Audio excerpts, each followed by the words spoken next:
Assalamualaikum warahmatullahi wabarakatuh. Bolehkah mahar perkawinan berupa bacaan Al-Quran? Sahabat yang berbahagia,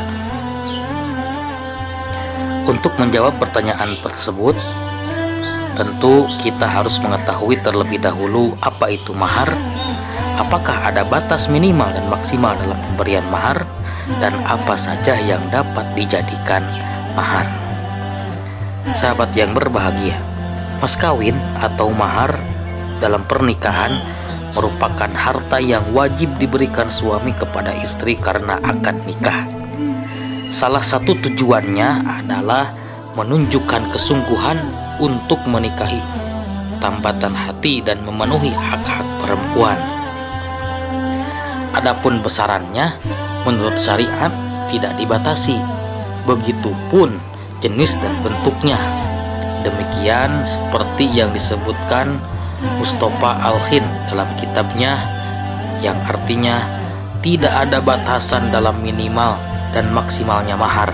Intinya, segala sesuatu yang sah disebut harta dan dapat ditukar dengan harta boleh menjadi mahar, besar ataupun kecil, dibayar tunai ataupun dihutang. Bisa juga berupa manfaat seperti sajadah, uang tunai senilai 1.000 dirham, manfaat tinggal di suatu rumah, atau jasa mengajar baca walau hanya 1 huruf. Sahabat yang berbahagia, walhasil syariat tidak menentukan jenis dan bentuk mahar.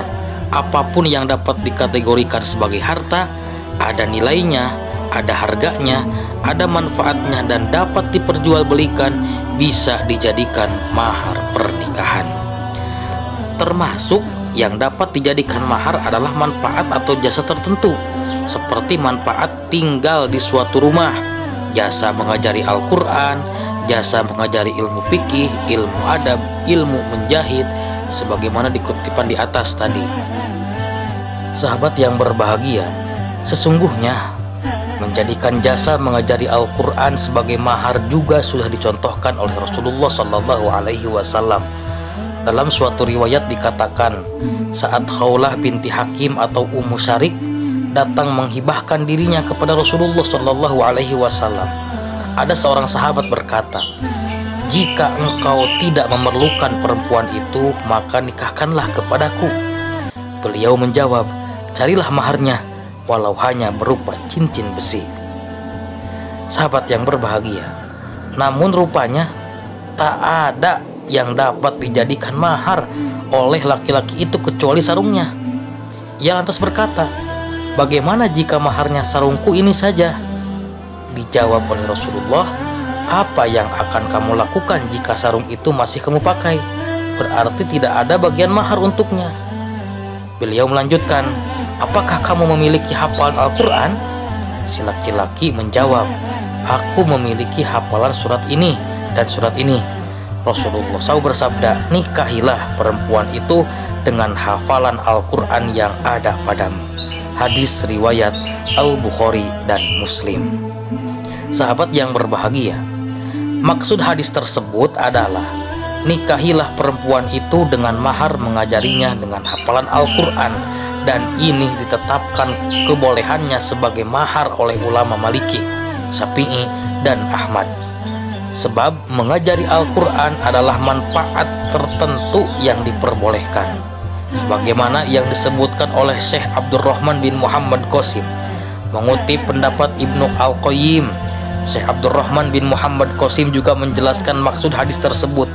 Jika seorang perempuan rela maharnya berupa ilmu suaminya atau berupa hafalan Al-Quran suaminya, baik seluruh ataupun sebagiannya, maka hal itu diperbolehkan, sebab maharnya didapatkan dari memanfaatkan Al-Quran dan ilmunya itu. Bahkan disebutkan Ummu Sulaim meminta mahar dari Abu Tolhah berupa masuk Islam.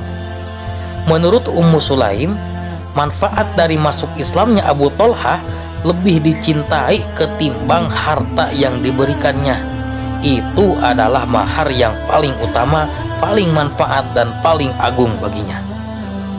Begitu pula mahar yang diterima Siti Sofiyah binti Huyai binti Al-Khattab dari Rasulullah Shallallahu Alaihi Wasallam. Ia mendapat mahar berupa dimerdekakan setelah sebelumnya berstatus sebagai tawanan. Abdurrahman bin Muhammad Qasim Al-Ashimi Al-Ihkam Syarhu Usulil Ahkam Juz 4 halaman 44. Nah, sahabat yang berbahagia, dari uraian di atas yang barusan disebutkan, dibacakan pertanyaan yang tadi kiranya dapat terjawab bahwa memberi mahar perkawinan dan berupa bacaan Al-Quran hukumnya boleh selama ada kerelaan dari mempelai perempuan, memiliki nilai manfaat, kegunaan, dan kesenangan bagi mempelai perempuan.